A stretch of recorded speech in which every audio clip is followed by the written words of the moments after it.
Hello, everyone, and welcome back to Here Be John. Welcome back to Here Be Dragon. I am your host, Stephen Clark. With me this week, we got Nessie, we got John, and theoretically, the mighty AK will be joining us eventually. She sent me a message. Oh, wait. Is that she? Greetings and salutations. Oh, I thought you were going to be a little bit Hello. later, but here you I are. thought was yeah, some things changed, so here I be. Well, your audio is not great. I can't hear you very well. Too low. Okay, give me a second. Be right. Sure, but I will start off by saying that is some badass art that you've got for your thumbnail there. Like that's honestly what I wanted all of season 6 to be. Right Right? there. So yeah.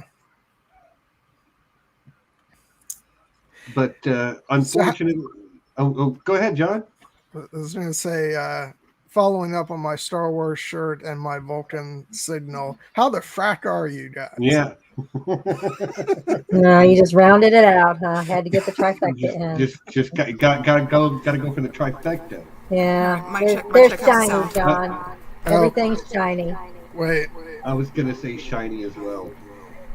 No, now we can Yeah, we can yeah. hear ourselves. It's all right. She'll get it sorted. I got all the faith in the world. Hold on, Bernie. Oh, Bernie! I ain't seen you in a minute, girl. How you doing? Hi. It's nice to see Hey, you. And yeah, just caught up last night. I'm glad you got caught up and can join us for this stream. I'm loving See, this. it season so far. properly feels like old times now. It does. Like she just needs to troll you a little bit and Yeah. disagree with you. And it'll be like way back in the wee days of the channel when we were but babies in this business. Yeah. But yeah, it's we're back with more Expanse, my favorite show. At least my favorite show that's currently pumping out new content. So yeah, we'll start with I have loved this season, but it feels different. It definitely has a different pace than I'm used to. Feels like it's taking its time a little bit more. Oh, really? Oh yeah. I had the opposite reaction. Okay. well, I mean, we did have like the major, not major, it was a minor like time skip. We Mhm. blipped forward 6 months right at the beginning. We didn't see them get to this state, but it's obvious in episode 1 that the last 6 months have been pretty hard on the crew. They're tired, they're getting a little worn. And that seems to be the case for everyone. All the major characters, look pretty careworn at this point because just a constant level of stress and threat that they're under. So that's pretty apparent to me, like throughout the whole first episode. Mm-hmm. Yeah, we're checking in with all of our faves and even our, all the major casts, and everybody's kind of feeling it. Yeah, my reaction to this season has been when I say it's the opposite of what you were saying, Stephen. I feel like this season has sort of been one big adrenaline rush where it's just it feels paced like if we got through with the Expanse TV show and this is like the movie capping off the series, it feels like they've still made room for some very good character moments throughout the season so far, but it does feel like it's sort of driven by we're rushing towards the end game and there's a lot of fighting and it's all very dripping. It's very good, but it does just feel different. As a matter of fact, what I was going to bring up was I just discovered the little shorts that are available as bonus content on the Amazon service. Have you guys watched those? Oh, I meant to go back and watch the third one. I've seen the first two. The Yeah, one with drummers. I just discovered those today, and what's really great about that is that those have now given me the little extra thing that I wanted from this season, which was just slowed down, like full on character beats. And because I've felt like that's kind of been missing a little bit this season, where we've gotten good character stuff like throughout the season, but it feels everything's very urgent. And I kind of miss those moments to like slow down a bit and just take stock of, where the characters are at. And those shorts have done that for me. So now having watched those today, I'm now just, I have very few complaints now. So, well, again, I don't really have any complaints, actually. Although I have disagreed with you about what we feel like the pace is, I'm also going to agree with you that it feels fantastic. Like I'm loving the pace that it's going, but it feels like me that it's taking its time to get where it's going. Which sometimes, but hey, we might disagree about what color it is, but we both agree that it's beautiful. Mm-hmm. What did I just see? Oh, Lady Soundtrack. Starfall. Yes, we can hear you. Yes, loud and clear. Good. Yeah, Awesome. there's just noise in the background. Yeah, you've got some background noise, but we can hear you. All right, I'll try to work on that. All right. Well, by all means, just add whatever you want. I wanted to say I'm sorry, Lady Starfall, about COVID in the house. Pretty sure I got COVID in my house right now, too. Pretty sure I have it. I'm going to get tested in the morning. I do not feel well, so if I have to go off camera and mute real quick, it's because I'm sneezing my fool head off. But yeah, it is what it is. The show must go on, right? I swear I'm getting I'm verging on paranoid about it myself, because I woke up this morning feeling slightly dizzy. It's been a couple weeks now since I went to Disney, so I was like, oh god, that would be just perfect timing. But I feel fine now, so like it gets to that point where you're like, if you notice like any little thing, you are kind of like, oh god, have I got it? But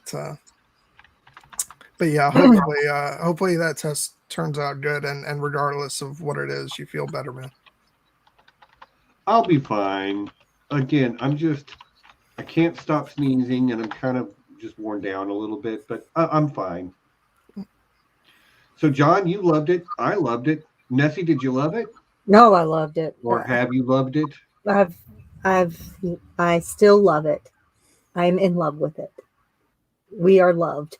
Oh, yeah. I don't really know what I did my rewatch today, especially episode 1, because that was like, it came out and I was like, just went right through it, everything, just all the new stuff. I really like the way that they are portraying Laconia. I mean, you certainly get a sense of the place right off the bat. Illis was our first new planet that, we got to see through the rigs. This is like, where that one was so barren and desolate, this one is so lush and green with life and everything that you would want. It's almost like a Garden of Eden type effect that we get. But, with the scene with the birds and the other creatures, we know this is not Earth. We are not home. Even though, it looks so familiar that it seems like it could be home if, we made it, but it's not. And we're never left to think that. So just the seeing like the plants and the birds that look almost like something from Earth, yet they're not. So I really, really enjoy those scenes on Laconia.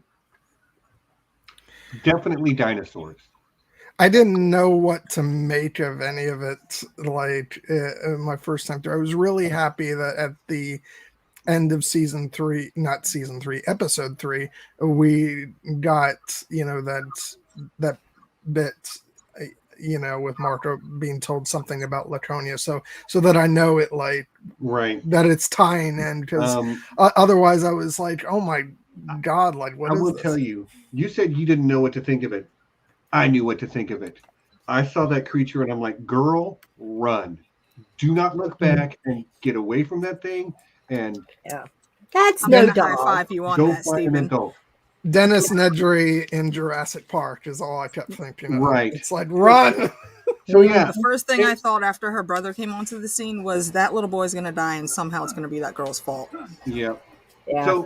So AK, your sound is much better. So give us your overall of the season so far. Are you loving it? Overall, the season 4, oh yeah, I am all in. It didn't take more than 5 minutes of episode 1 to get me right back where my brain needed to be to analyze everything. I'm very happy with the journey thus far. Kind of mad that we're already halfway through, but I am here for all of everything. Kamina is gearing up to be Kamina in her full glory, and I cannot wait to see the end game on that. Naomi, my baby girl, needs some stress relief and some proper time to actually work through her issues, because she is not okay. No, She's not she's okay. And not so okay. many times with everyone on the Rocinante, you can clearly see they are not okay, but they keep pushing through because the job needs to be done. And I get that, but you can't do that if right when something happens, you freeze up and you need a few seconds to get yourself together. Those few seconds could cost lives. We need to work this out right now before the big battle begins. Yeah. Well, and it's such a. I mean, you really felt it, especially in episode 1. Yeah. The weight of all of, because I believe it's like day 187 of their mission. Mm-hmm. You feel like the weight of them living in the trenches of a war for the past 6 months. It's like they just got back, and now they're back at it again and have been back at it. There's no breaks. Everything keeps coming back to back to back. You cannot live that life. Yeah, I loved the opening, and it's what I said before. It kind of feels like this is a sort of movie finale for the series, because it starts off with this montage of shit that's been happening, and it, I love that part where it says, it's the news alerts, and it says Rocinante joins the fight, and it shows the ship, and it's just like, oh, okay, we're just plunging right in. There's no time for dilly dally. It's like World War II news clips almost, Yeah. What's going on at the front, Welcome to the belt. Yeah. Oh yeah, and the return of that belter from season 1 was from episode 1. Yeah. The return of a few folks in these 3 episodes actually had me jumping for joy a couple times. I did not expect to see them, even though they were just little bitty blurbs. They did my heart great joy seeing them. Although missing one that really annoyed me when the season premiered. I didn't hide my feelings from you guys in the Slack when I watched the first episode. It kind of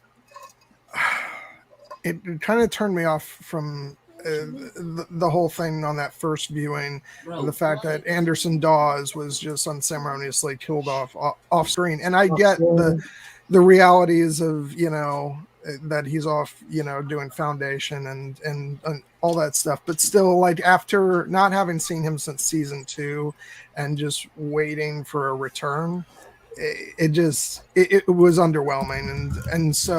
And plus I like, when episode 1 came out, I was dealing with, like, I told you guys back then I had like a clogged up ear and I wasn't feeling good, and so that first viewing of episode 1 was not the best in the world, and so that annoyed me. But then, having gone back to rewatch and seeing where the season has been going so far, I enjoyed episode 1 a lot more this time around, and I can live with no Jared Harris, I guess. But I just really loved his performance in seasons 1 and 2. I'm kind of sad on how they handled that at all. Like just a little blurb saying he's dead. I'm like, no. Yeah. And that guy's not gonna go out just off screen like that. That's a disservice. It's a very big disservice to his character. I will say though, the very first thing that I thought about for episode 1, the first note that I made was Christian, and this is how you know Christian actually does care about the people that she's trying to save all around, not just on Earth. But she's saying, like, you know, she's mourning the vegetation that keeps getting worse and worse from all of the radiation coming from the debris of the asteroids. And it's even the ones that they manage to make ricochet off or miss. Yep. And that brings a tear to your heart. And it kind of comes in later when they have to go and, you know, save the other colony in space. I don't think that's this episode, so I won't say that everything on it just yet. But while it is definitely a trap how it happened, there's no way she would have ever walked away from it.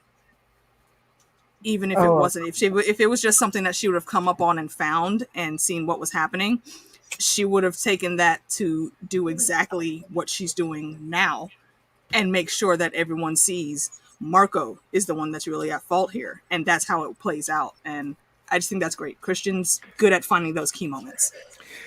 You said the M word, so let me just go ahead and say, oh my God, he's worse. He's did not so think it was possible. But he's literally Bison now. But he's Bison in Street Fighter, giving those freaking weird speeches about taking over the world and everything. And Philip's even looking at him sideways like, bruh, okay. You not? He is much worse, but he's so pretty. No, the man bun is horrible. No. The pretty hair. I completely disagree. No, it's got the eyeliner and no, man. I'm sorry. I'm not a fan of eyeliner. I mean, like, I'm sorry. Like, all that was needed to make him look even douchier was the man bun, and exactly. Man. Thank you, John. And he did. Thank you. Oh yeah, and the leather outfit, you know. Ugh. Yeah. Just no. Everything about his whole existence bothers me. You know, and the other Belter pirate that Kamina's crew meets, you know, he's even talking to Golden Bow behind his back, you know. I love him. Like he's definitely reminded me of that same kind of Ashford. He's a bit of Ashford. Yeah, he's got that right amount of petty in his voice. I love it. He's like, I intimidate him sexually. I was like, you know what? I'm gonna like this guy. Yes. Yes. Favorite new minor character. Pirate dude. No. I mean, the actor is a very beautiful man. Yes, I can separate the actor from the character. I will say I was very happy that I did make time right before the stream to watch the interview from episode 3 with the actor who plays Marco, and he's a nice guy. Like that helped. Like yes. I'm like, well, at least you know, at least I don't have to hate the actor. But I'm sorry, Marco is like the worst scum ever to exist, and I want nothing but horrible things for him. All of the horrible things, and I really hope it's dealt by Kamina herself. Like it's kind of already started. I'm just waiting to see what the blowout's going to be. I don't even know what that means. Oh, you don't know that saying? I wouldn't kick. What means? Wouldn't kick him out of bed for eating crackers. No. Unless you got crumbs. On my side. Crumbs in bed are not a good thing, man. Right. So yeah, right. you get booted hard. Yeah, but when you're that pretty, maybe you don't. Shit. Nah. No. I will say, while I agree with you that he seems way worse. Like he's feeling himself too much. Yeah, exactly. Yeah. Like there is an element of it that it has become so much more about his ego than I thought it was in season. Well, and plus that first chance. that happens when they're on series, like right when I think it's when he declares that that's going to be their capital or whatever.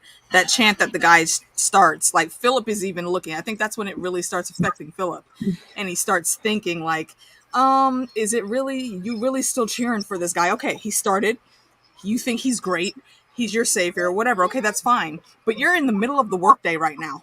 What are you stopping to make this huge parade for? And of course, Marcos just stands there and eats it all up because that's his priority, is finding glory, not actually saving people. Yeah, I will say what's the thing with Marco this season, which is great from a character perspective of seeing what makes him tick, is the season starts off and not only is he getting more and more just all about himself, but he's bored at the beginning of the season because he's not, this is not what he wants to be doing. He wants to be in the fight. He doesn't want to be, sort of governing over series. And so I see him as just that much more dangerous when he's, out of his element and he's, like I said, bored. And you can see that in the beginning. He just does not give a shit about series and what's going on. And so he can't wait to get back out there. No, well, yeah, like he was saying, the fight will come soon. He's sitting there waiting to go back into action. Yeah. Right. And he's wanting to choose his territory, his place of where it's going to attack. He knows, and he said so, he knew he couldn't hold series against the combined fleet once they started heading his way. So what he's doing is like this scorched earth policy, like leave nothing behind that the enemy can use against them. So he took all of the resources, anything and everything, left that humanitarian disaster. Like, yeah, here, have this to take care of while, I'm getting away with, everything that I want or need, and I'm assuming from conversations he had with his second that they're all like heading toward Medina Station as they're making that like their command center, so to speak. They're refitting it and making it more. They need more titanium for buttresses and whatnot. So they're fortifying apparently, Medina Station right, at the ring gate. So that kind normally I would say, like, I'm sorry, I didn't mean to cut you off. Were you finished? No, by all means, go ahead. Normally I would say that could be considered sound strategy, but the part where it's horrible and bogus is that you are stripping your own people dry and leaving them to possibly survive, because there is a chance that could have been Christian's snapping point, and she would have been like, all right, well, fuck y'all, let's go find the real fight. And then what would have happened to series? That would have just been another disaster that probably would have just been swept under the rug later on after all the other allied forces started making moves. Can I just say, that's not a smart way to do things.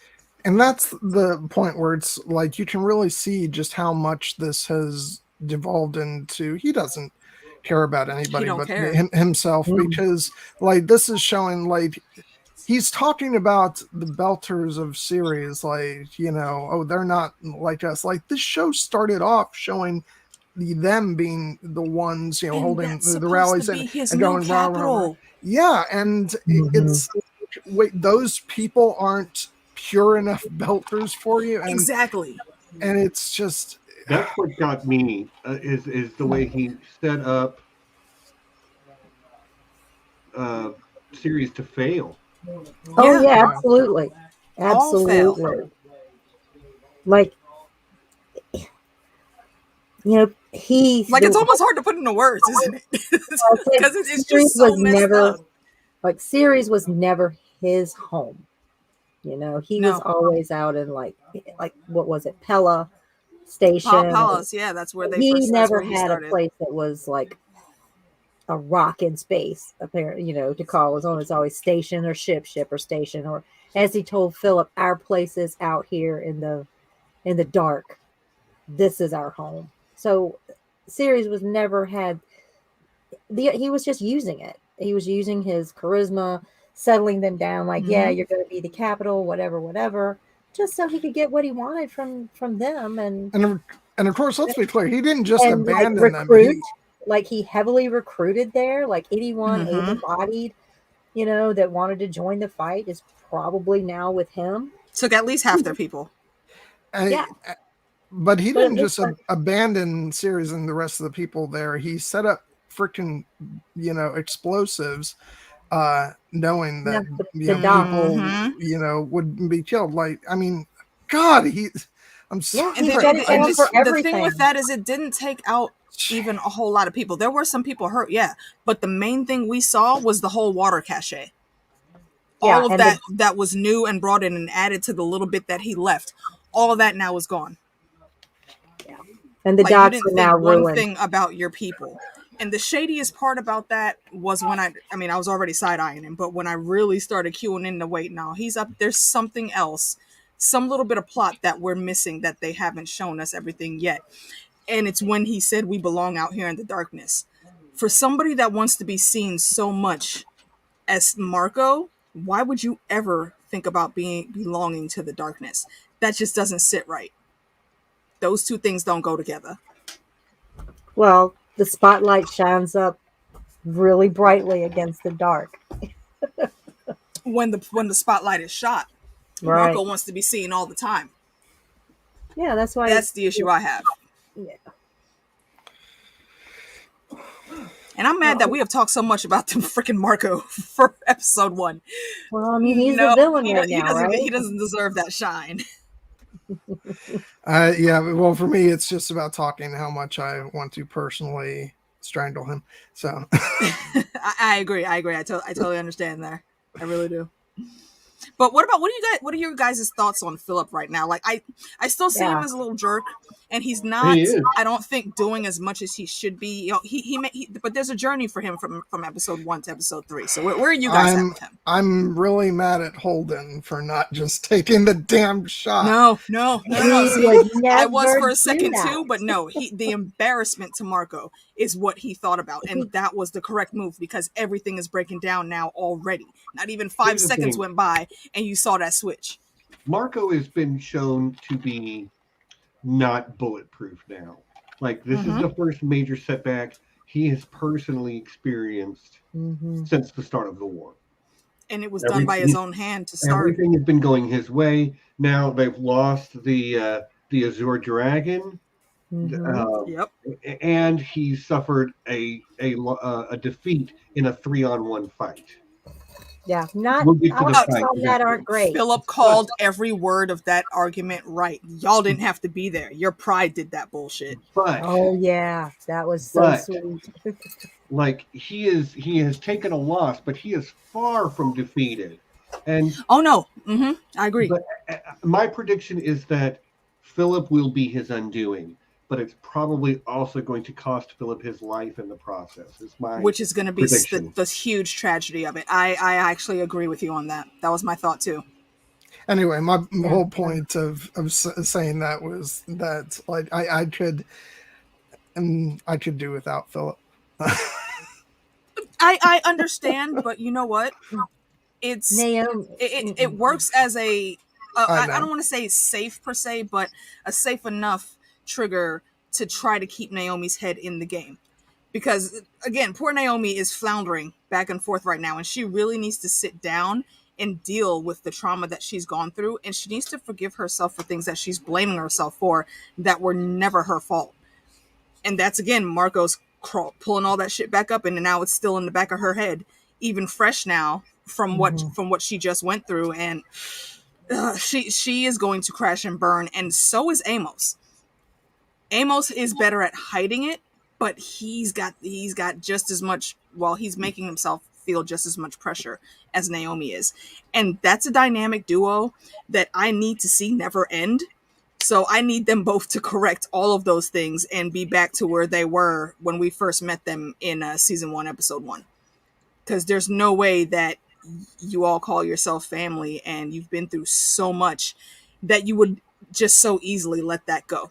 I need them to start fighting for each other again. And I think everyone's in the fight right now, but they're all doing it separately, which is why I really like what Holden said to Peaches. Like, you're a part of the crew. You can't just make decisions yourself. They all need to remember that. Yeah. But like, it's just delicious the way they've set all that up. with her feeling like an outsider, and then he calls her Peaches at some point, and that moment where Amos is I like, wonder what they've been calling her. probably just Clarissa. See, I would like to see that journey, but I mean, it's Yeah, not a thing that we're ever going to see. But I would like to see that progression. No, well, actually, he calls her Peaches fairly early on this season. Yeah, he calls her. Yeah, see, that's what I thought, because that's what Amos introduced her as. And when he calls her and he says Peaches, and she's like, Holden? Like, yeah, she did have that look like, wait, what? That he called her Peaches is how I interpret that. Yeah. I did love after his rant to her, though, that Amos was looking a little bit worried because she was laughing. He was like, he just, like, Cap just read you the riot act, right? He was like, yeah, he did. She's and like, he called me part of the crying. crew. I was like, oh my God, that's so cute. Yeah, I think I did see a few tears. Yeah, they played that really well. Yeah. Well, Peaches has kind of gone through her little metamorphosis, too. And Peaches absolutely, and she's still growing. Now. Peaches is who she is now. Who she's, the person she's trying to be, or fake it until she can make it. And she's good at playing that, though. That works for her. Yeah, I think Clarissa died on Earth or in the ring belt. Oh, Clarissa died as soon as those mods got put in, and she went on that rogue weird ass journey that she put herself on. Yeah, Clarissa's been gone. Yeah, and Melba, I guess the identity she took on and to on her path of vengeance, that one is gone. That one died in prison. Yeah. So, definitely. So Peaches is a new person. It's like wholesome, just in the name of it. Kind of like I want to see her thrive. Like rebirth or what have you. It's a living thing, and it's kind of Holden and Naomi didn't get to see it, but all last season she was keeping Amos in line. She was trying to help people. She was speaking like sense to Eric when we had to go back to Baltimore. Made sure that like all those staffers who were left behind got a chance to at least get off the planet with them. The best line I think she had, well, it's not even a line from her per se, but the best line that Amos had is, I need to get back to my crew. And that was all because of the conversation that they were having when they had to take that guy out, and they, stayed the night, a couple nights in his hut before grabbing whatever supplies they could and leaving. A talk with the person that was going after his captain made him realize that, my family is way more freaking valuable than I've been thinking, even though I don't think Amos ever saw any of them in too bad of a light. But she's the one that made him realize we work as a unit. We work our best as a unit. So I need to get back there. Yeah, and I agree. Like, the season sets them up as we know how well they work together. They've been worn down by the circumstances, and this is the part of the story where they're going to come back together. And the finale, they're going to be standing shoulder to shoulder, going against whatever is coming. Whatever comes. I don't doubt that for a second. Yeah, and everybody is really dealing with their loss of Alex, and Yeah, those little notes that they're showing. Yeah, those little things about flying the Rossi. Those little clips that they've all kind of said, like, you can do it. It's not difficult. It should fly. Can fly itself. Or Naomi said, "This is the first time I've ever flown the Rossi or had to." I really appreciated that because when we were wrapping up talking about last season, I had some minor complaints about the fact that the way they had to edit that last episode. It's kind of felt like, for me personally, there wasn't enough, like, I could feel that he wasn't originally supposed to be making his exit at the end of last season. So the morning at the beginning of this season just helped sort of solidify that. So I was happy about that. Yeah. Every time they walk by that plate, that's got his name on it. Yeah.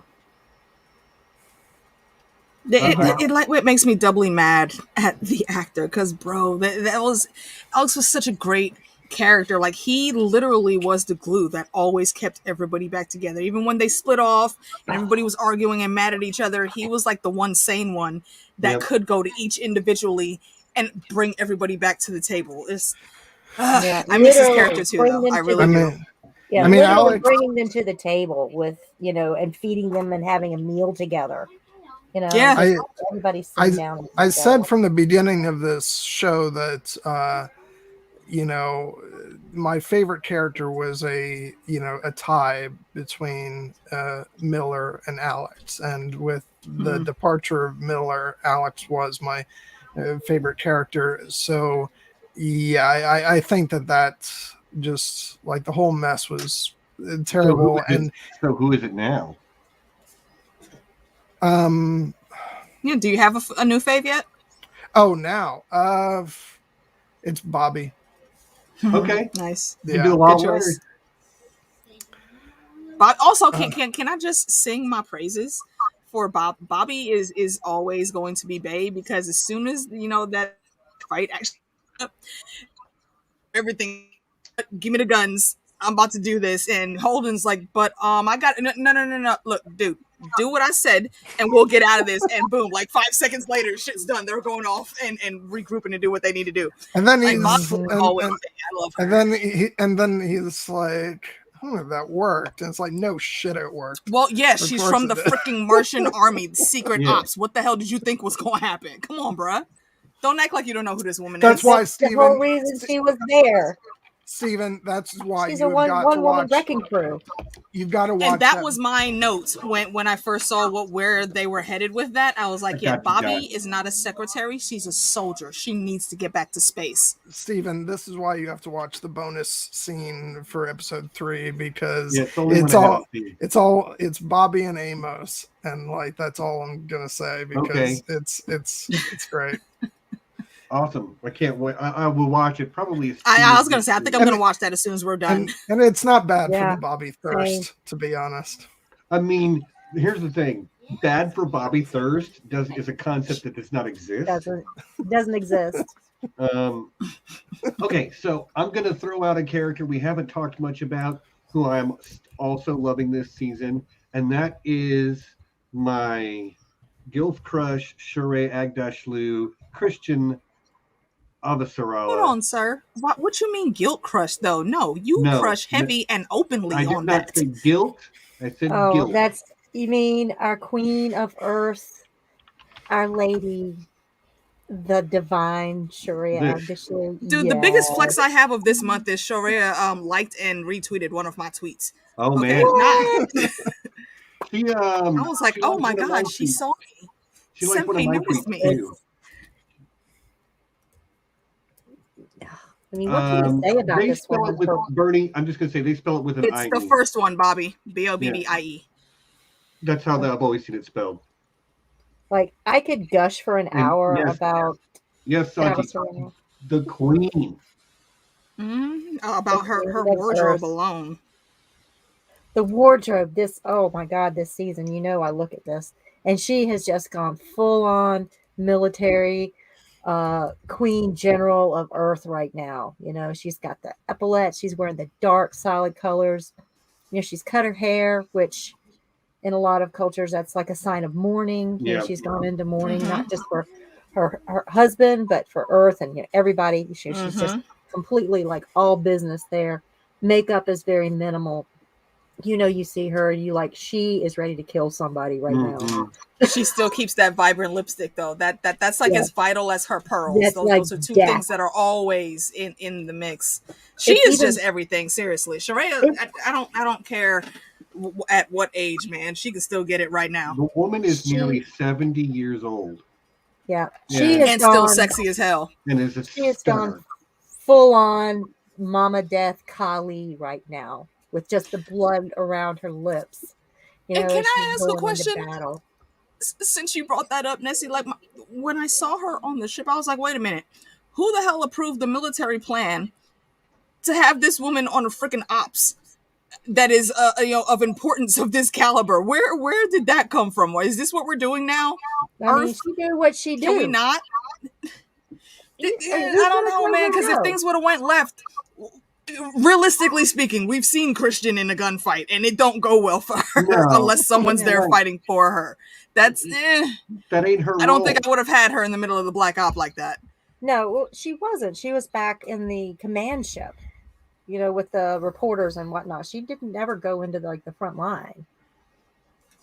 She's controlling the action from back, just sitting there like yeah. The But cat if anything would have happened and the ship would have been boarded, though, that's just too dicey for. And I'm only thinking like on the military side. That's just too dicey to have that important of a person on the scene right there. But I get it. They had to do that for the dramatics. Well, and they also given that they are. Yeah, but she's pretty far apart from any of the she's action. just above Earth. But she's also close enough that there is no appreciable delay in the communication. And when they're taking Ceres Station, she's got to be able to get to negotiate the terms in real time, not make an offer. Okay, sorry, I was getting confused about. And you're right. She is there on the ship when they're approaching Ceres. Yeah. But see, this probably comes from years of me watching Battlestar Galactica. I'm so used to the woman in charge being, right there in the thick of it. So, so I didn't even think twice about it. I mean, if the woman in charge is a military commander and has the fighting skills to be on there if something happens, yeah, definitely. But that's not Christian. That ain't the case. But she doesn't have anywhere else to be in Battlestar. True enough. Yeah. And she needs to feel like she's doing something. So yeah, I get it now. But I think it's a good idea that she is that Abasarala is there so that she can do the negotiating in real time. She's close enough. Yeah, she's close enough, and she's. Yeah, and actually, now that I think about it, when that the leader that was on Ceres, who could have left but chose to stay, and I think it's important that she gets her shine for that, because she, unlike Marco, truly cares about those people. I'm going to correct you. The pronouns for that person are they, them. They, them, really? Okay, I didn't catch that. Thank you. Yes, the administrator for Ceres Station is non-binary actor and non-binary character. Ah, awesome. Thank you for correcting me. I appreciate it. Yeah, thank you, because I wasn't aware of that either, so thank you.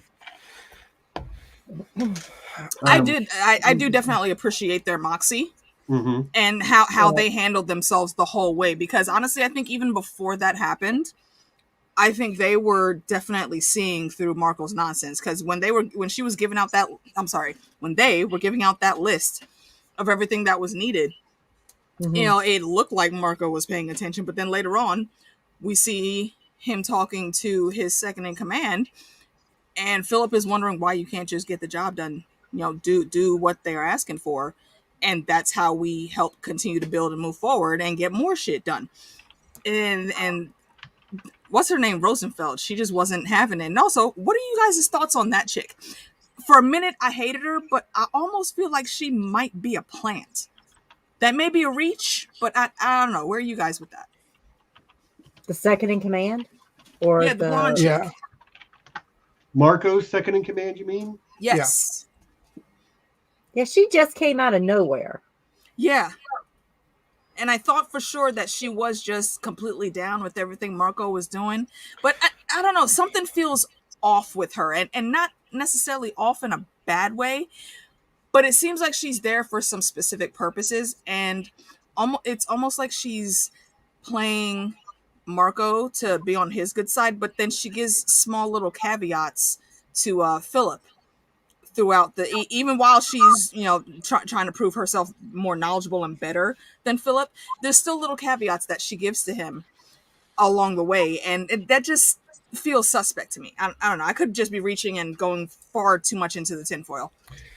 I just want to take a sidetrack here for a moment and say, Bernie, I am right there with you.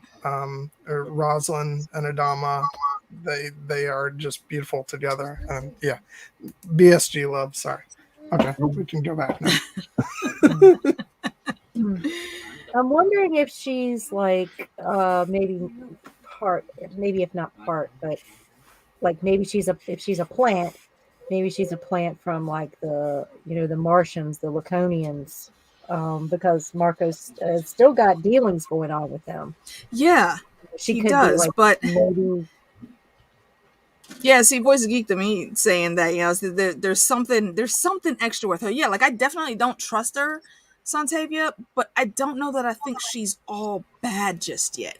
I think she's playing a very specific role. The question is, who is she playing that role for? That's a good question. But again, I like tinfoil, so I could just be looking for shit to think about. Yeah, I don't necessarily Okay. think she's a plant or anything, but No. She definitely has her own agenda. That's about as far as I'm okay. gonna put it. That's a good way to put it. Thank you, Nessie. Yeah.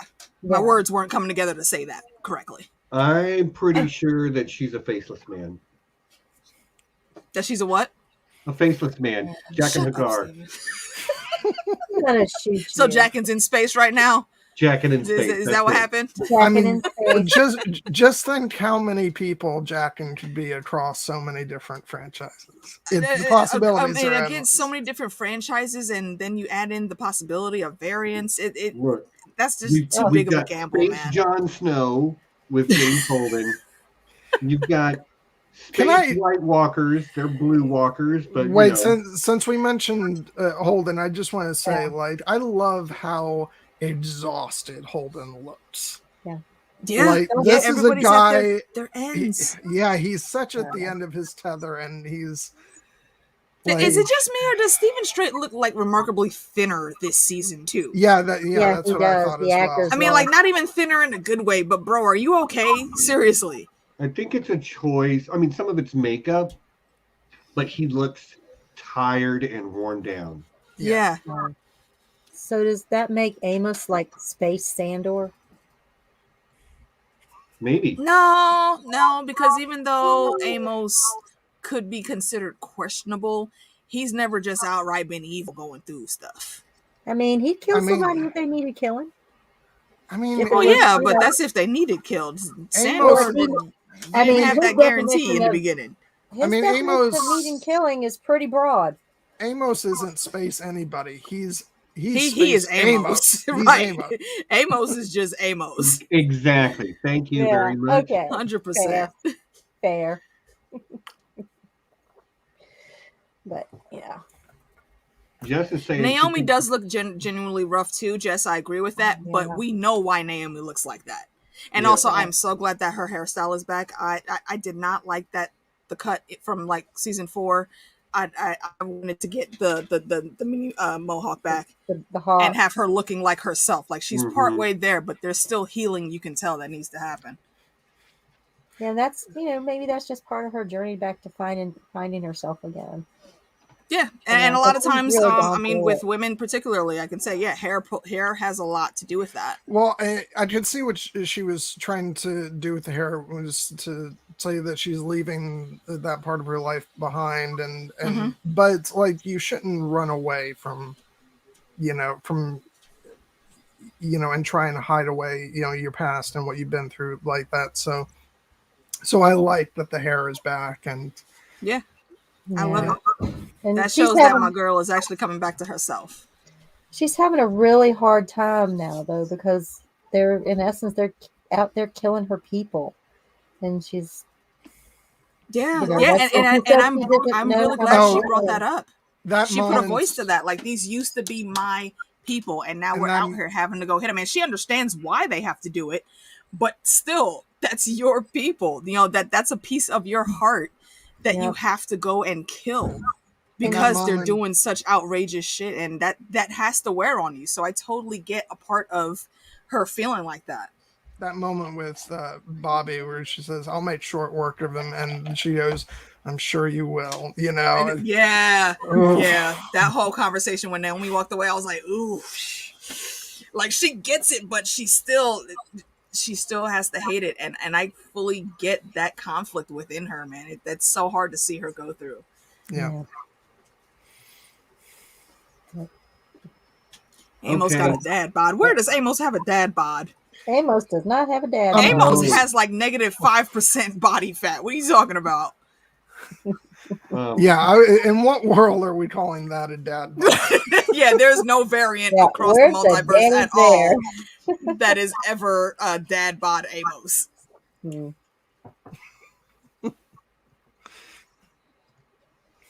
Yeah, it doesn't exist. Yeah, not at all. Okay, It was nice to see Monica pop back in too. I'm still on the fence. Like, nah, Monica, you're Monica's so awesome. sometimes, but then you come in with the fuck shit, and I'm like, damn it, Monica, calm your ass down, okay? Yeah, but can you not be so pushy sometimes, though? That's what pisses people off.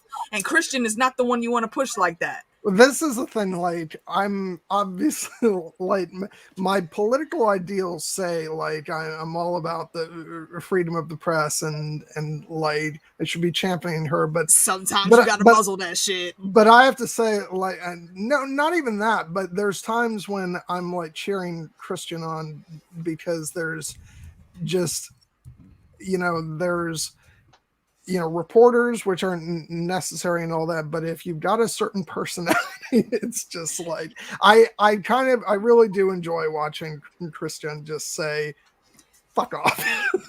Chris is the shit on this show, okay? Like when Monica's going off to do like her second bit and Christian sees her in the line, they have their little talk and whatnot, and then Christian turns around and that smile just drops and she rolls her eyes. I'm like, yes. That is the true feeling of my queen. But also with that, the first video that she put out was with Anna, and I've been so worried about where the frack Anna has been, and I was so glad to see her for that little blurb, man. She made it home to wifey and the kid, and I'm so happy about that. But see, this just irritated me a little more. I loved seeing these characters, both Anna and Prax. Oh yeah, on video call. But it's like you could do like quick little like on-screen bits for them, but we couldn't get Jared Harris. Look, I mean, well, you know what? Honestly, maybe they weren't able to get him though. I mean, granted, he's done with the what was it? Foundation. He's done with that now, but we don't know what his schedule is. They really may not have been able to get him back. Are you watching Foundation? I have not yet, but it is on my list that me and JD will be covering. Okay. Can I just? I'm not going to say anything. Can I just? Oh yeah, shh. Mum's the word. Because the name was mentioned. When Prax popped up, I had like a pure. That was a jump, like, oh my god, yay! Like, oh, thank you. I love you, Prax, so much. Yes. Prax and Anna were my two. Awesome, they're still here. Yes. I'm sorry. Sean, you're killing me, buddy. You're killing me with this crap. Yeah, there is, him and Amos, that little blip right there. I mean, Amos knows him so well. He knew enough to get that to Amos. Just let him finish what he's got to say, and then he'll tell you what we can. Yeah, he'll get there. Amos called it so well, and that's how good of friends that they became in their short time together. I mean, to where they both left such a heavy impression on each other. Prax knew he needed to reach out. He needed to get that very vital information, especially now, to someone powerful. And he knew Amos could make that happen. And Amos was like, okay, if Prax is sneaking me this information and he thinks it's worth it, it's definitely worth it. Let me go and send this to Chrissy right now. Zoop. Chrissy. Done. Chrissy. Exactly. Chrissy. You know the old lady. The old lady hates it when you say, like as she calls her the old lady. But the response, this is the thing with Amos. If Amos ever was to hook up with any character, I'm sorry, I don't see it with Bobby. I don't see it with Clarissa. I only see it with Christian. Because that one freaking line when Christian was talking to him about the shoes and the outfits and whatnot, I was like, how do you know what it's like to wear high heels? Well, I wasn't always working in space. No, that's a tragic line, honestly. I think that it was tragic, but it's Amos. Coming from Amos with putting that light of a stick on it, I thought it worked perfectly. I will say too, like, I love that the old lady hates it when you call her that, and he's like, at least I call it to her face. She secretly hates it. I think she loves it. Amos has a special nickname for her, and you see when he does do it, she never corrects him. No. Never corrects him. Mm-mm. No, I'm calling if Christian. anything ever happens within these next 3 episodes, I'm calling Christian and Amos, and it's gonna be freaking perfect. Christmas. Merry Christmas. Merry Christmas. See, it works. It works. We already have a ship name for him now. It's got to be a thing. And it's so perfect. It is. It really is. Well, oh wait, what was that she said to him when he went to see her about getting into the prison? Oh, Something like you think you look at me like a 2-bit whore or something or other. No, he said, "Don't call me that. I'm a member of Parliament, not your favorite stripper." Yeah, he was You like, you could could be be. both. He's like, You could be both. You could be both. Like, come on, let's look at him. Okay, even the gay lady can say, "Look, Amos can get them abs lit." Okay, Right. come on now. Even the straight man can say, Right. can get it. Let's be real about this. You know, he's got this thing for older women. He always has. He does. know? He always has, like, since he was younger. That's his thing. That's like his he said, thing. when he was talking about Naomi, he said, "Oh, don't get me wrong, I do her if she let me, but nah, like that's just like my little sister. I do what she says because she has the right frame of mind that I need to be in." How great is it that he has grown beyond that? So much. Like, And that's what I love about this show. All of the characters, especially our Rocinante crew, they have all grown so much since we first met them in season 1.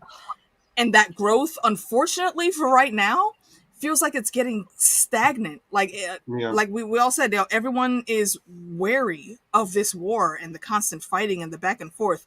We need a damn vacation. Unfortunately, we can't have that yet, so we have to deal with these problems and get them out of the way so we can really think clearly, because the fight is coming very soon, like Marco said. And we can't be this, half mind in, half mind on our troubles at all. That's not going to work. Yeah. And whatever. Like Serial said, your mind is with your troubles. Don't do that. Yeah, I am really hoping for, because as I said, the season for me has very much felt like, we're in the fight, so we're sort of burying his stuff down and just keeping our eye on the target. I'm hoping for, as we get towards the end of the season, that there's sort of an explosion of all that, and there's a lot of dealing with relationships and character confrontations and stuff like that, puts that stuff at the forefront. So yeah, that's, hopefully we get that, which I'm sure we will. We should do a mid-roll. We've hit a natural low in the conversation. Indeed. We should do a mid-roll, okay? Yeah. I agree, Jess. He is handsome and charming. And and he's got a great gift of gab. Okay, so mid-roll. This is the part where I'm supposed to remember to say things, right? Okay, so like and subscribe. If you haven't hit the little thumbs up button, please do that. It helps us get noticed by other people. Helps us grow the community. Also, if you're not subscribed to the channel, I would take it as a personal favor if you would do that thing right now. I don't have the list of the Patreon list in front of me, so I gotta go grab my phone real quick. John, what's going on over there at John Webster Film? Well, nothing right now, but no, if you guys didn't catch the stream, the special Christmas stream I did this past Thursday, go check it out. It was, the full team was back together. I had Amy back on as my co-host this past week, and we talked about Love Actually. So please go check that stream out if you missed it. Or hell, go watch it again, even if you did see it. But as for what's happening in the future, I'm gone and decided to go on break for now because we're pretty close to HereBeCon anyway. And honestly, if I'm gonna take a little break, I can't ask for a better, one to go off on than having Amy back on. So I'm thinking I'll be returning around late January or early February. And probably one of the first videos up that we'll do, AK, we talked a little bit about this. I wanted to have you on with Aaron and me to talk about the film Stardust. Yes, definitely. Yeah, I am a Neil Gaiman stan, and I love that movie. That is one that has slipped through the cracks for me. I've heard of it. You Yeah, I gotta definitely. say it. Oh, it's I will so good. definitely watch It's so it. good. I will definitely watch it. And I will definitely be there in the chat. You'll love the camp. I'm sure I will. Yeah, so we'll work out the details of exactly when we're going to do that. Absolutely. You know where to hit me up, brother. Yeah, and so yeah, that's So, it. John, short hiatus. Nessie, what about you? Well, I've been on the long hiatus now, and we'll see. Thinking about planning to get back into it after the first of the year, which is coming soon. I got something very, very nice. Hold on. Ooh, I need a better look at that. Fizzband's Treasury of Dragons. Mm-hmm. And that artwork looks spectacular. Steve and I have had a couple of requests to redo or revisit our D&D and Dragons adventure. So nice. We'll get back to some dragon love on my channel as soon as I digest that book. There's a lot in there, and the artwork is gorgeous. I'm sure it is. I'm probably going to purchase myself that dragon very, very shortly. Did I say purchase myself that dragon? Book about dragons. D&D book. We figured you meant the book. I mean, if you know where to get your hands on some actual dragons, Stephen, that's like some information you should share. It's like something, To quote Hagrid, I'd love a dragon. You can ask Jess about that. Jess has a baby dragon right now. Yeah, there's so much lore in there, and all new for 5e, so it's great. Nice. That's awesome. Right, dive in. But you still don't know when. Right. Gotta let the spirit move me, guys. It's been it's so much harder to get started once you take a nice little break. So okay, I'm just gonna have to when I come back, you're gonna be on one of the first of my streams back because we gotta get you back into it. Yeah, we gotta get you moving once more to the fray. Yeah. Speaking of once more into the fray, AK, what have you been doing over on your channel? I always say don't look at my channel for me. Go to my friends' channels because that's where I hang around. And that has not really changed that much. I did one of the last streams I did was actually around Halloween. I was hanging out with Thousand Eyes in One, Nikki and Tanya. We discussed the Serpent and the Rainbow movie from back in the day. I've actually been chatting with them quite a bit. Me and JD have been covering the Wheel of Time. Got our reaction videos are up on JD's channel. Coming up next week, actually, Thursday. If you don't know who Costume Co is, I invite you to learn who Costume Co is. Heidi, she's a sweetheart and very knowledgeable in all things costumes. That was her legit job in the industry, so she usually has some good info out there. Me, her, and Tanya from A Thousand Eyes in One will be speaking about the Wheel of Time on Thursday. It'll be basically like a season wrap up, what we thought of all the angles of things.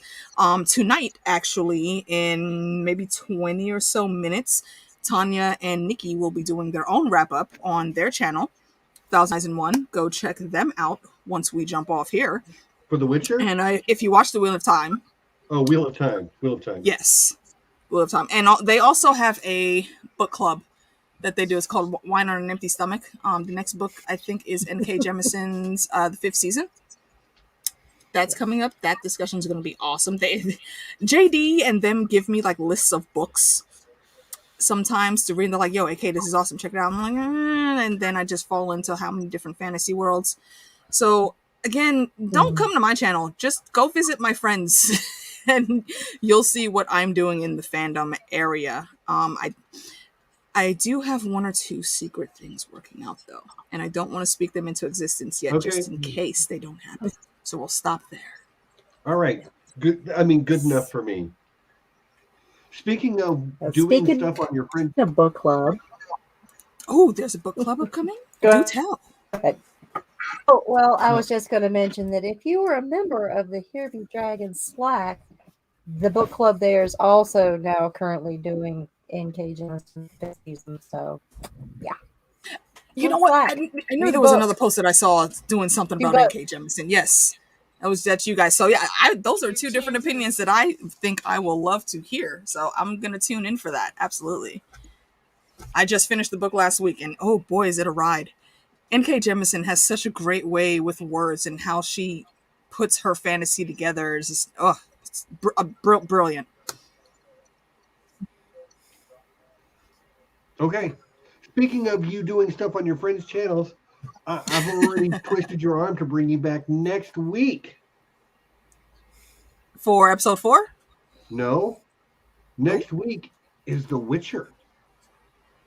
I am down for all things The Witcher. You can just put me on the docket. Just tell me when to show up. Well, next Sunday, The Witcher, but we're going to have, because Nessie won't be here, I have tapped many, many, many people to try to fill that void.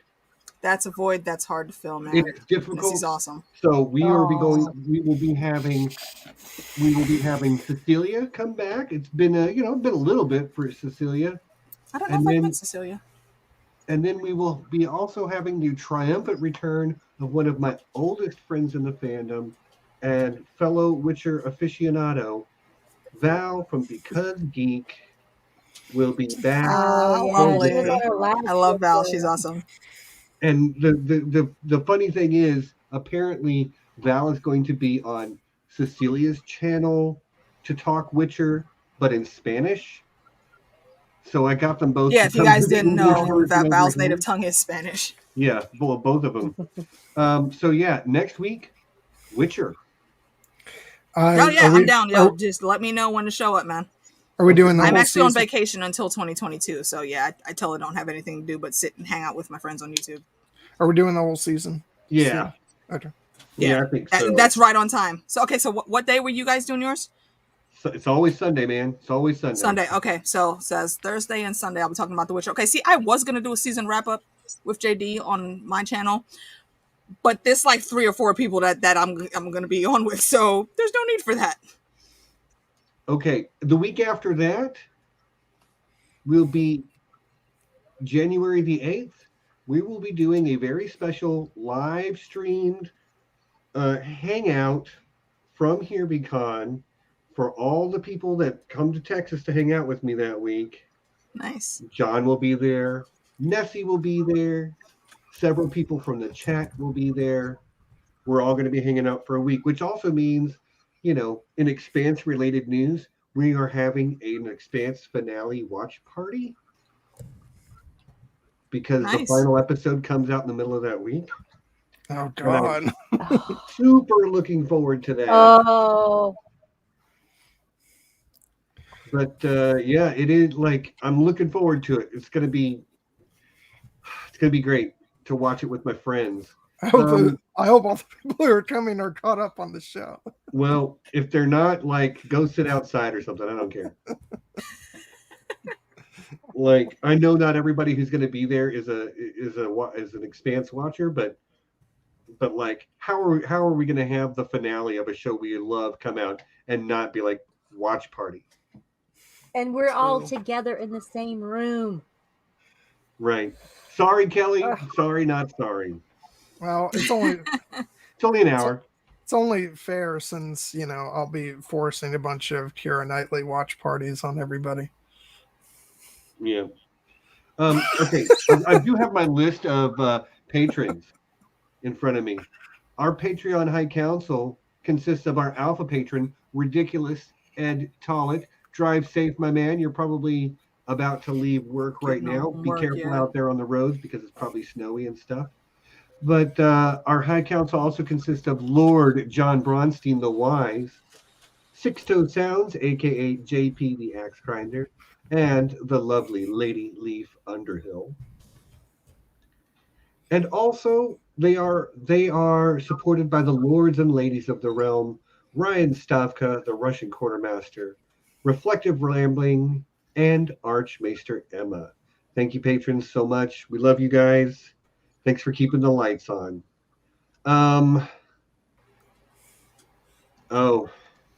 I'm sorry, Sean. Boo. Extra pay though, right? Extra pay. Oh man. Well, we'll keep you busy until Eh. you close up shop. Yeah, we'll get you by there. We'll get you by with the commentary. And 'tis the season. I'm going to show everybody what I got for Christmas.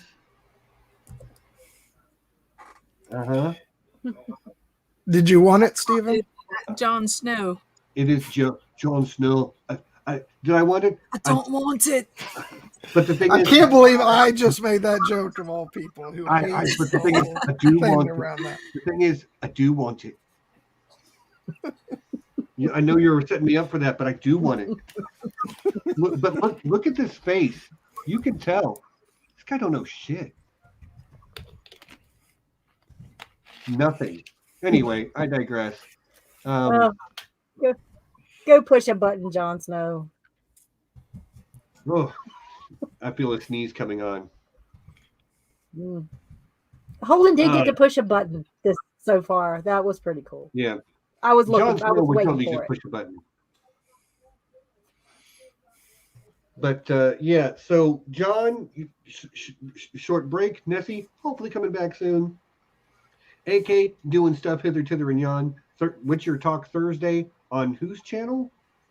Costume Code. Costume Code's With channel. Heidi, and then, yes. And then back here on Sunday. Yes, For indeed. more. Yeah, I made that joke last night. Anyway, I digress. Let's get back to talking about The Expanse. I can't think of anything else other than What's your first? I know we've been jumping like all over episodes. So next week, your next Witcher. one? Week after that, a very special I Know That Nerd with all the people who are present at HereBeCon. And the week after that, we will be having no live stream because it will be the last day of HereBeCon. I'll be getting people to the airport, and half the people that I would want to stream, who would be here to watch, will be on a plane going home. I don't know, Stephen. Like that's you always say you don't like to miss a week. I feel like you should be putting in more effort than that. Okay. Well, the shade of it all. Wow. Yeah.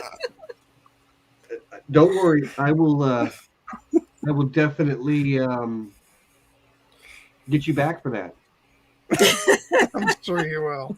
Okay. Also, John, I was very happy to see the stream you and Amy did recently. I couldn't stay for the whole thing, but I did pop in, and my dynamic duo. Glad to see you guys back.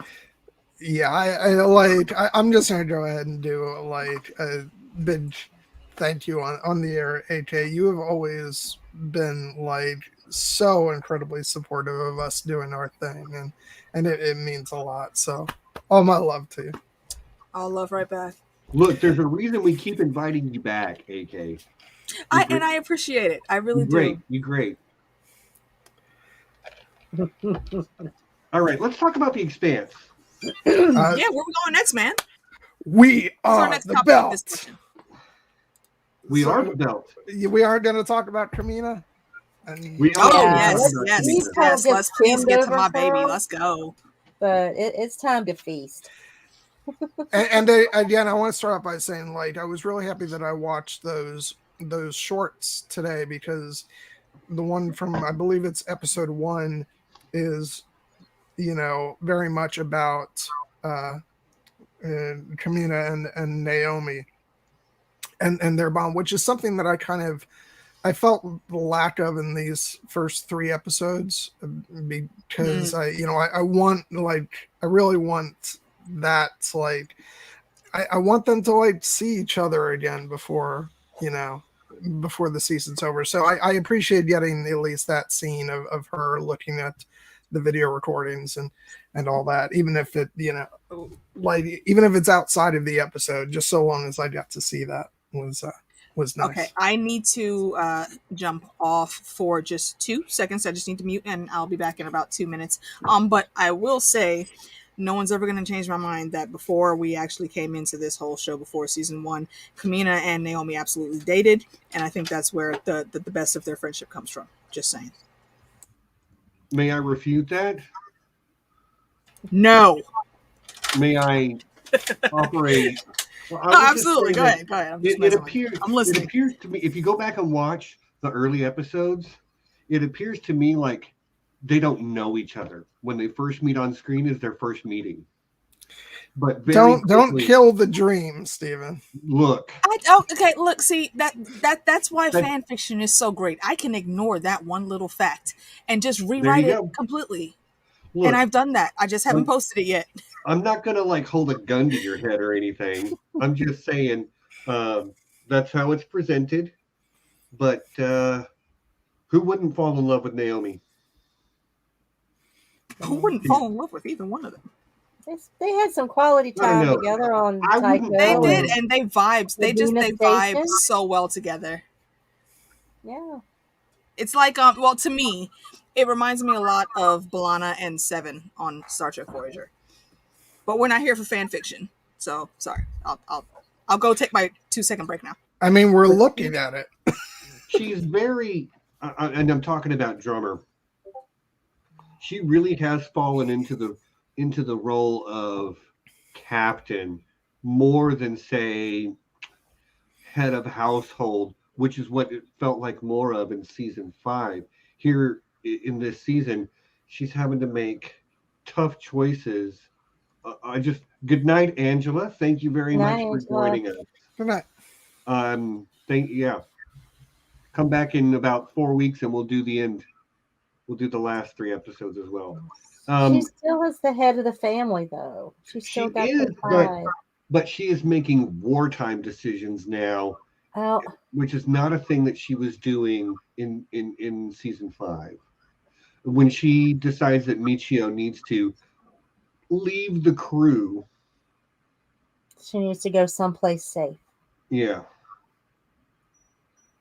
because that's not where she needed to be, and she's trying to keep her safe. It's the best she can do.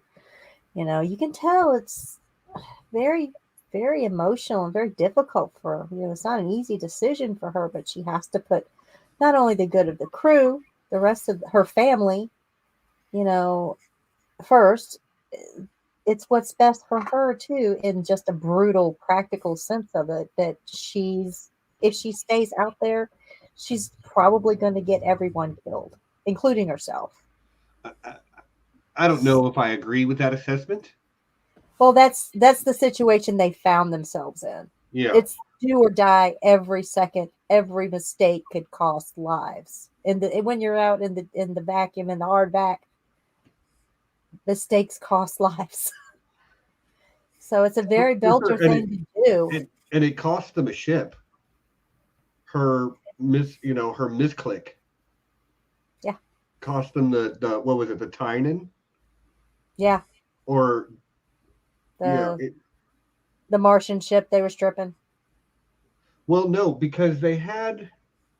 Oh yeah, there were 3 of them. They had one out there as a decoy to draw in that Free Navy scrapper, and when she hit the test button instead of the fire button, they ended up having to detonate their own bait ship in order for them to escape on the Ashford ship. Yep. Totally a ship, Kelly. Just saying. Mm-hmm. Lots of shipping. Lots of ship talk. What do you? But we're talking about actual craft used to navigate from planet to planet, not like relationships. So at least, come on, give it to us. So I mean, but and it's wartime. Where is going to be safe? Nowhere. Nowhere. That's another reason why I felt like it was not maybe. I didn't necessarily agree with Drummer's assessment in that moment. There's nowhere they can leave Michio that is going to be safer than with her family. Yeah, that's true. But if she's going to be on that ship, she needs to be of good use. I agree. And that predicament that she got them into, and we hear that's not the first time something like that has happened. You can't. Kamina would not have made a decision like that unless she really thought it was the decision to be made. And I felt bad about it too, but you cannot have that type of mess up on the field of battle. Well- Like, luckily, it was just them trying to get some supplies and strip a ship. Just that's way too dangerous to have that happen. I mean, I understand where you're coming from, but like you can't, we are all human.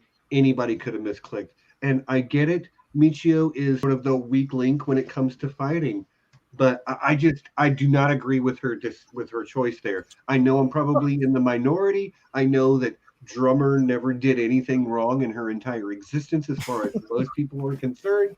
But dang it, I just gotta say, I don't like the insinuation that you're making there, Steven. Well, at the end of episode 3, had the other ship actually taken her, or those two? I thought the captain of the pirate ship was on board with Kamina. They were having like a parlay kind of situation going on, not just about taking on Michio, but about politics and what's going on with Belters. So there might like the hints of an alliance coming on here. I'm sorry. It gave us one of the greatest lines in the whole season. I don't know the other captain's name, but he was talking about him, Marco, why Marco doesn't like him, and he's like, I intimidate him. Sexually. Sexual. And I'm just like, yeah, I don't think I caught funny. his name either. I did catch his ship's name though, and it's Inazami, and that makes me think of Imzadi. I'm not going to go into explaining what that is. If you know, you know, and I'll leave it at that.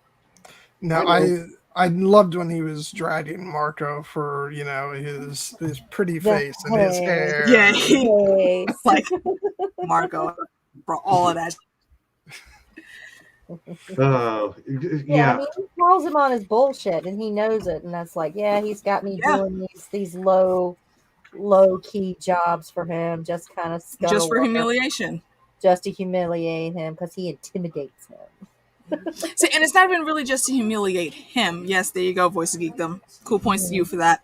What it is to humiliate the members of the what are they called? The Golden Bow? The Golden Bow. Yeah. He's really It's taking to off humiliate the the ones that left. Not even to get at the people that stayed with him, that fought to be with him on his side. This is why Marco is such a fucked up individual. Like, bro, you keep making enemies of the wrong people. What are you really doing out here? And didn't it all come back to that vote that they had when they had Marco captured and the Black Sun? Yeah, it does.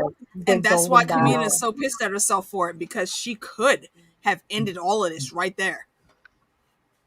But it didn't happen. She went against what Ashford was thinking, and it played out the way it played out. So now she has to make good on that. So I is that really- a mistake? Yes. Is that a canonical mistake that Kamina Drummer made? Oh yeah, she drags herself constantly about that. I too. think Yeah. in the future when I'm rewatching this show, I'm going to have to watch that particular episode on a screen that I don't mind destroying, because I'm probably going to throw something at the screen when she votes the way she does. Yo, no one is more mad about Kamina making that decision than Kamina. Oh That's yeah, true. That is yeah. true. No one is dragging her harder than she's dragging herself. Yeah, she knows it was a mistake. She sees it clearly now, but that's what it always is. Hindsight is 20/20.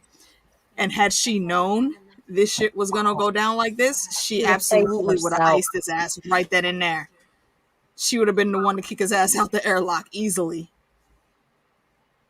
Especially with how hard she fought when she figured out something was up with Naomi.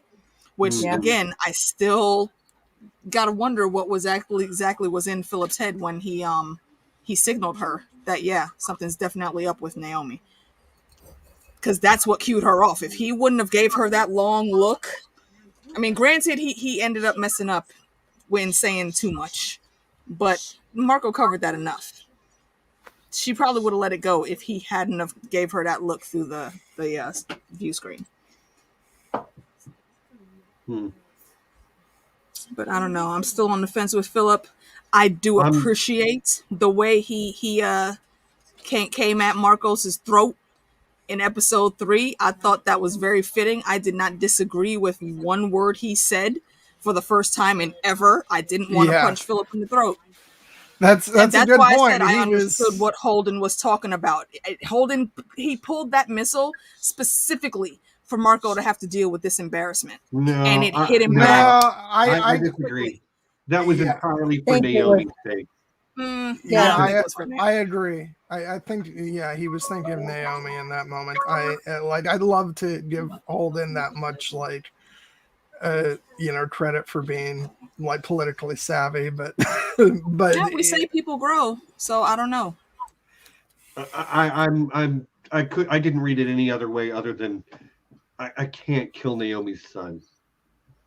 Yeah.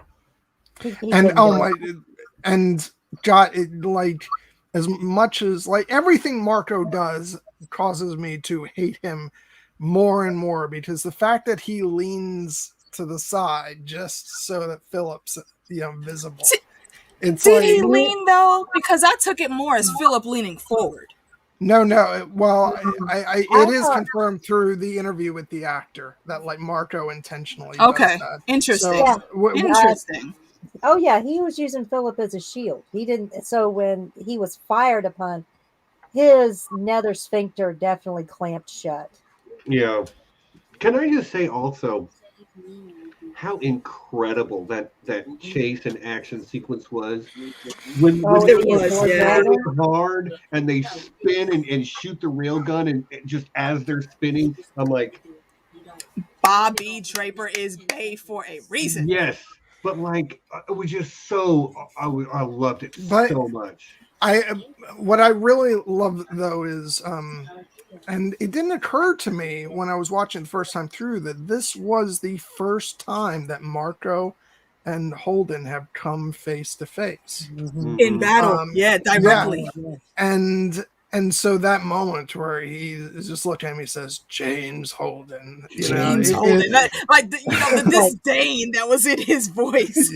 Was so powerful. It was it's so and good. I loved it. Oh, I ate it up. And that's the thing, as much as I want to kill Marco, I despise him. Full credit to the actor who plays him, because he's so damn good. So the moments like that, we're supposed to hate him. Ugh. Yeah. Keon Alexander is that actor's name. Keon, that's his name. Fantastic. Who has actually been friends with Kara Gee for quite some time. Yeah, I was going to say they've been friends with drummer for a long time. that was so funny, because the interview that I watched, at the very end of the interview, she comes barreling into the interview and punches him and says, "For Ashford." Nice. That's awesome. Well, I do want to touch on Philip a little bit more, because even from the very beginning of the season, they start to set up that he's really in a dark and different place. With his friend who's got the alligator vest. Bro. And talking about, I didn't have anything to do with the attacks on Earth, but he did. And he can't find joy in that anymore. Did you see his face when his friends started running those lines down? Yes. It's like he did not like being compared to his dad. He was already in a mixed space when dude was listing his resume, but then he said something about Marco, and Philip was like, you know what? Nah, fuck this. I don't care how many girls are here. I'm out.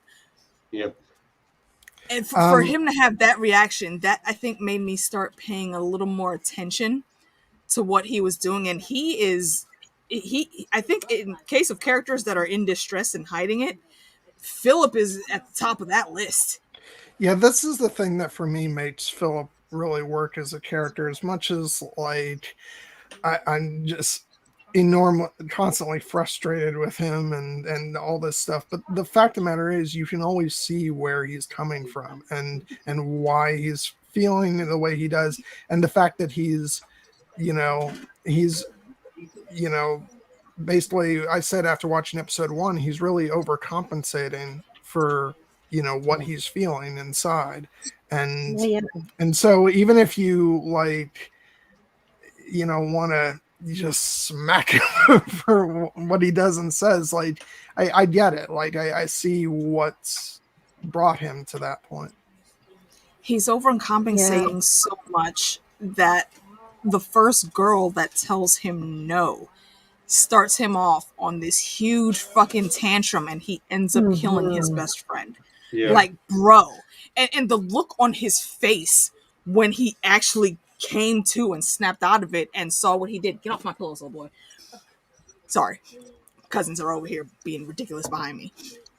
The look on his face when that happened, you could tell that he was just he's almost over the BS, but he still got Marco front, right in his face all the time. He's still in his ear. So when this nonsense comes up, and then the whole he can't help but react. They find him in jail, but he's like, Marco is like, you were defending yourself from someone who assaulted a superior officer.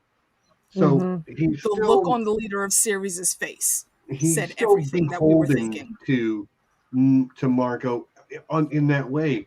But then by the time we get to the end of the fight of the chase scene in episode 3, I think we have seen that moment.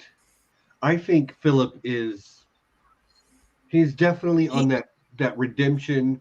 I mean, he's starting to see full frontal everything Naomi was telling him. Yeah. He's starting to see that Marco is who Naomi said he was. Yep. He was already struggling with it and trying to reconcile that and basically trying to shut Naomi and that time he spent with her out of his mind. That's why he's been spiraling so much. But then to come to this point to where he really sees how horrible it is and what he did to his friend, that he knows that, okay, there's virtually no coming back from that. I need to fix whatever the hell is happening. And he sees his dad. And it's a point that Marco gave the guns to him specifically. Because as soon as he said Rocinante, everyone that was in the know on that bridge knew exactly what the hell was up. Yeah. Philip included. And I don't think Philip missed on purpose. No, he really was trying to do what he knew his dad was expecting. It just didn't work out. The Rocinante outsmarted all of them. And that just is what it was. But so when, Marco tries to put that shit on Philip, Philip is done with the bullshit. Like, bro, we were on a mission. You just happened to see them come up on the comms. We didn't have to be here. Your pride did this fuck shit. And right after that, that's when Marco cut him off. You are relieved of command because these people don't need to hear you say shit. I don't need you making sense up here on my bridge. Shit else. Everybody already on that bridge caught everything that Philip said, and they already looking at Marco like, this motherfucker right here. And I'm saying that the embarrassment that Holden, double dealt him, it all culminates, and that shit's hit him back real hard. That shit's gonna come back to just gotten. Gonna come back to haunt Holden though. Hold on a second, John, go. That's gonna come back to haunt Holden though, because there's a reason they showed us the log. Now that you've said that it was purposely that Marcos was leaning authorized. Back, now I know. I do wish that Holden would have been that smart though. It would have worked out much better, I think. No, but I do want to say, as a side note, I know we're talking about Philip, but I just have to rave about that entire sequence and just, it's such a good, even though he didn't ultimately die, it's a great fist pumping moment that Marco is humbled and that the Rocinante, gets one over on him, and it's just, I love it. It's that kind of great entertainment that you hope for in a show like this, where where you kind of, you don't get completely what you want, but you get something pretty damn close to it. Okay, Nessie, what were you gonna say? I was just going to comment that, Marcos had just finished giving Philip that dressing down about not knowing where his priorities were. his head's not, and all of that, and then to turn around and try to, when his pride was what got his head out of the game, that caused that situation, and Philip throwing it right back on him, basically the same speech that he had just received from his dad. It was really, just top notch. Just throwing it back in his face.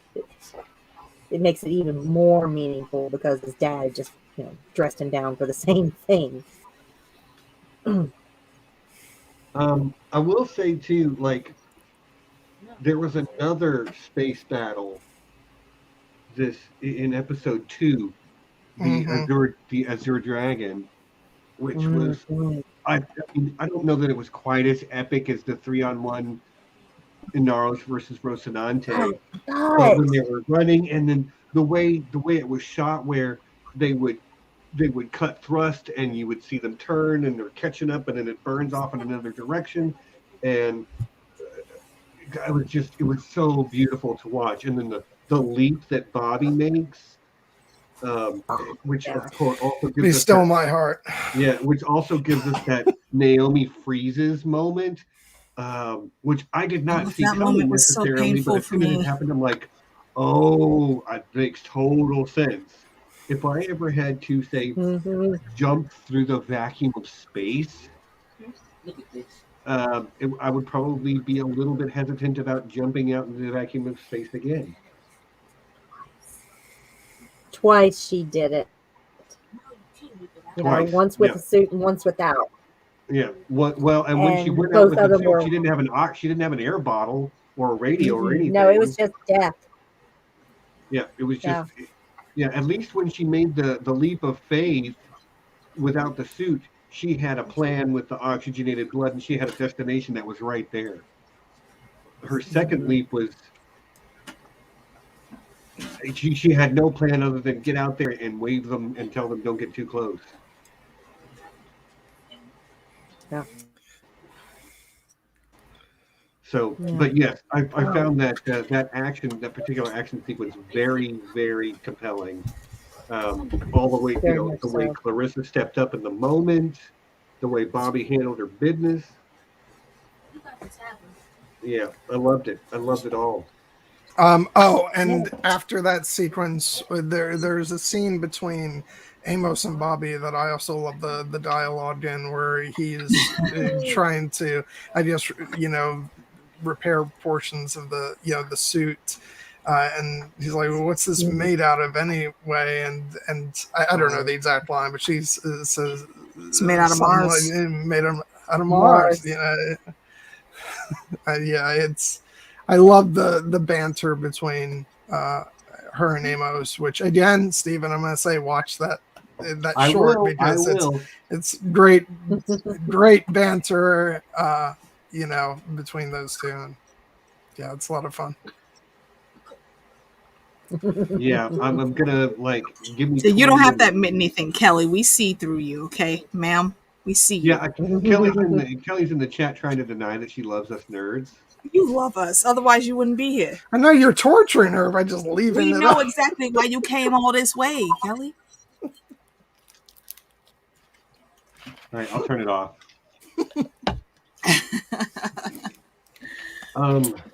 Guys, we got about 20 minutes left.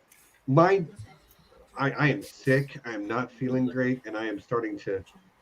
And you look like you need to go take a nap, sir. Like you've been red in the face the whole stream. I don't like that. I'm sweating, but it is well. Some of it is probably my color balance too. I'm probably not quite as red as I look, but yeah, we got about 20 minutes left. So if there's something you want to touch on, bring it up.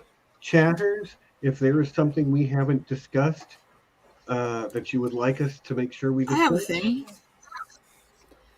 Yeah. What do you guys think happened to the little boy? That's what I wanted to talk about. What the hell? I don't even have a theory, to be honest with you. I don't even have a theory. Like it didn't look like he was anywhere near his sister. So, and he looked like seriously beat the hell up. A soccer ball don't do that. Yeah, it was something pretty bad.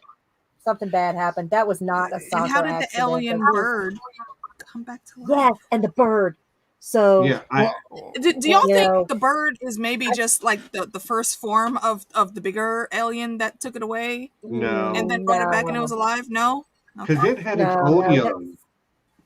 Yeah, that bird has. I mean, that's just a product of what the dogs can do, because we've seen the dogs repair the drone. It fixed Yep. it, so then it has the bird, and it's fixed it. I don't trust it. Not at all. Oh no, this Yeah, is. I definitely mean, don't trust it. I honestly am surprised it hasn't eaten that little girl yet. And to me, I'm like, is this protomolecule related? Is this are these And creatures also the somewhat altered protomolecule. by, having been on this ring world? What's it got to do? We know that the protomolecule is there on the planet because Yeah, what happened? Cortazor has it. We see the glowy thing up in the sky with the blue protomolecule light all around it. What's up with the red gates? That's a whole other thing. What the hell is Marco doing there? That's why I said there's something going Oh, on in no. Marco's I subplot don't think Marco that we had don't anything. have yet. No, Marco that's has the nothing to do with the aliens. Red Gate. That's the No, aliens that killed the protomolecule. he said people. that the ship, whatever ship that they were sending to Laconia, got there the same way the other ships did. And if it performs just as well as those previous ships did, then it's going to be a game changer or whatever. Okay. And he's hiding. Yeah, but he's hiding supplies in more than just those secret depots that he has. Yeah. We saw one of those. So what exactly is going on with all of that? I think they're connected, but I could think be it's wrong. Okay. protomolecule tech. I the think red- the Laconians are doing protomolecule tech. Yeah, so Because that's what Cortazar's there for. I think Marco is getting new ships from Laconia, and they're building the best possible awesome ships because they have that advanced protomolecule ship that was in orbit that we saw at the end of season 5. But those sort of the red gates, I don't think that's got anything It's to like do when with, it's all those ships that disappeared and the video Yeah, but that we that- saw had that red flash around them. but that's got nothing to do with Laconia or Marco. That is, No, I think, because that's the beings that destroyed the protomolecule builders. because the ships that have disappeared have gone through random other holes. It's not just that it's going back and forth to the Laconia ring. There was like this pattern that Naomi came up with after getting all the data out of the data core. That's only certain ones are kind of dropping off. So it's just so random, and all of it's too random. Like That's why I keep trying to group it together in my head. But yeah, you guys definitely might be right though. Could all just be separate incidents. Yeah, well, I don't Holden think brought up that it was the red energy, like they saw in the death beetle the Eye scene of on Terror or Earth. whatever the You know who we do need to see? The guy that showed up in the finale of last season, one of the scientists that they had gotten from Cortazar. That one raid. Cortazar, Cortazar. And need to see where the hell Evie. he's at. Where is Evie? She needs to weigh in on all of this Elvie? stuff too. Elvie. Elvie needs to weigh in. Wait, on who's all Elvie this again? stuff. the scientist who helped Miller destroy the protomolecule. I think she is because Holden said when Naomi's like, I don't know anything about this tech, and Holden says I don't either, but I know somebody who does. Somebody who does. I was actually pretty certain that's who he was talking about. So I expect to see her. Yeah, I'm looking forward to seeing her in the next episode. Mm. Yeah, waiting for that. That's going to be interesting. Question is, will we get her actually physically present, or is it going to be another video message? I mean, even if it's just a video message. I hope we get. Look, I'm going to take whatever we get, but I do hope we get at least a little bit more Prax. Yeah, definitely. I don't want more questions. One voicemail from Prax, and that's it. Well, Ganymede's under martial law right now. His partner, the other scientist, just got killed for. I mean, like that is the thing. Like, if I don't even know if I'd call it a criticism, but one small little thing is that with them, just pushing towards a finish line for this show, and with like all the action beats and stuff, to like bring in these characters from other seasons, like in that kind of narrative, the best you're going to do is like video calls or messages. Can I get another voicemail? That's what I'm saying. But that's the thing. I would have really liked to see some of these people more organically, like brought in physically to act face to face with like our characters and stuff. So hopefully there's some of that. There's 3 more episodes left. We'll see who shows up. It wouldn't be viable if they're not actually in it for the fight, though. Yeah, and distance is a thing in wrap this up universe. that come in. It's not logistically necessary, I think, to put everybody in the room together. Unfortunately, I would love to see it, but yeah, it's just I got a soft spot in my heart for Prax is all. Yeah, true enough. Like Emil said, he's just a good dude. Plant guy. But it all kind of goes back to the fact that for me, I've been surprised from the get-go that they chose to end the show here, and with it, like I get the logistical reasons why it's a shortened season and all, but I remember feeling like I want to see sort of arcs from characters who have been there, like played out more, and to bring certain people back in. And then when they announced it was going to be a final 6-episode season, I was like, okay, that's probably not going to happen. We're just going to, do what we're doing, which is sort of plunging ahead into a, end game scenario. So, but yeah, it's, that said, it's not perhaps what I wanted for the end of the show, but they're doing a damn good job of it regardless. Indeed. Yeah. Okay. Right, so yeah, I'm all in. I'm all in for the rest of the ride. I'm looking forward to if any of those straight to TV movies go through, and the rest of the books coming up. So yeah, here for it. Santi's got a really good observation. It may not have been possible, like. Yeah, but I mean, or maybe at least it was just way easier. Yeah, that's very true. Depending on like what parts of the world they were in, some parts of the world are actually still on full lockdown, guys. So yeah, something to consider for sure. Yeah. And I mean, distance is actually a thing that they've taken into consideration on this show from the get-go. It's you. Yeah, the real time science of it all. Yeah, there's the no real time science. How difficult would it be to swing out to Ganymede? Yeah, Come on, yeah, we can't go into space and go ludicrous speed. Yeah, you can't. There is not quantum entanglement. Yeah, there's no such thing as inertial dampeners here. Right. Or tachyon transceivers or whatever. Right. Yeah. The instant communication, that's just not a thing. I mean, I've always really appreciated the kind of the only thing where they go science fiction, other than the proto-molecule, but that's the thing that drives the plot. It is allowed to, but like the Epstein drive is really the only thing that sort of breaks. Oh, poor Epstein. Breaks physics, and I've always really appreciated that. He's still going. I don't know. Like for our Earth nerds to come up with the freaking warp drive. Like, can y'all hurry up so I can get the hell off this planet before it implodes, please? Yeah, just jump on the Galactica, and Adama can say jump. Look, if I had the damn ring to hitchhike, I would, but I don't. Okay. Sorry, we're nerds, man. I'm running out. I'm starting to. Yeah. Go right, get some ice water and lay down. Steven falls out. Yeah. I'm sorry. What's that, Nessie? I said, let's go ahead and wrap up before Steven falls out. Yeah, I'm sorry. I hate to cut it please. short, but we got mostly there. No, your health is important. Let's go. But yeah, I'm having a little bit of. Is it though? Sorry, I was throwing in a Marvel reference while cutting you down, Steven. Okay.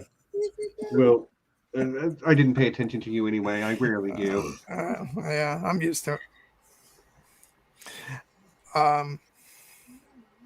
But yeah, so I'm just gonna say thanks for joining us, everyone. The show is back. It's got everything set up so that when the finale, these back 3 episodes are positioned to be some real barn burners. I'm totally looking forward to it. Come back three, like the final episode airs, and that Sunday is go home from HereBeCon. So it'll be the week after that. We'll come back and we'll discuss the back half of this season and do a retrospective on the show as a whole as well. Indeed. But yeah, I'm just super excited that we've got it. So come back next week on Here Be Dragons. We will be discussing Witcher with a panel of really awesome guests, including this young lady down below, AK, this young man right here, John. We'll also have Val from Because Geek and Cecilia from Geeksteria. And I think Val's fiance is going to be sitting next to her when they're Nice. on. When do we review HereBeCon? Ooh, that's a good question. Anyway, maybe we'll do a special stream just for that. But yeah, I think I've got to call it quits for the night, y'all. I'm just fading Yeah, go out. get some rest, man. So yeah, Yeah, come go back get next some week rest, for brother. Witcher. HereBeCon in 2 weeks. I love you guys, chatters. You're awesome. Panelists, you were fantastic. We'll see you all next weekend. And until then, you know what it is. Peace and be excellent to each other.